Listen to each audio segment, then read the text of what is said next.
Hello everyone, আমি চন্দ্রানী। আজ তোমাদের সাথে শেয়ার করব আন্দামান ডে 1। আন্দামান পৌঁছে আমরা পোর্ট ব্লেয়ারে যে হোটেলে ছিলাম সেখানেই আমরা ফ্রেশ হয়ে আফটার লাঞ্চ রওনা দিয়েছিলাম সেলুলার জেল দেখার উদ্দেশ্যে। আর যাবার পথেই আমরা দেখেছিলাম করবিনস কভ বিচটা। সেখানে আমরা 10 মিনিট মতো ছিলাম, কারণ দেখার সেরকম কিছু ছিল না। তারপর আমরা পৌঁছে গেছিলাম সেলুলার জেলে। ব্রিটিশ আমলে আমাদের স্বাধীনতা সংগ্রামীদের শাস্তি দেবার জন্য এই সেলুলার জেলটি তৈরি করা হয়েছিল। এইখানে পৌঁছতেই শুধু চোখ দিয়ে জল আসছিল যখন গল্পগুলো শুনছিলাম। কত মহান মহান মানুষ কত কষ্ট করে তাদের জীবন কাটিয়েছিল এই সেলুলার জেলে। আর এই জেলটা এমনভাবে বানিয়েছিল, চারদিকে শুধু সমুদ্রের জলে ঘেরা।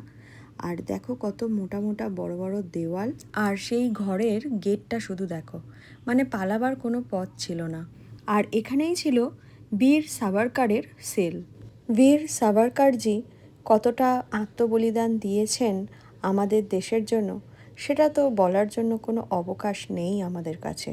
সন্ধেবেলায় এখানে একটা লাইট অ্যান্ড সাউন্ডের শো হয়, যেখানে দেখানো হয় স্বাধীনতা সংগ্রামীরা কিভাবে কষ্ট সহ্য করেছে। এর টিকিটটা তোমরা আগে থেকে কেটে রেখো অবশ্যই।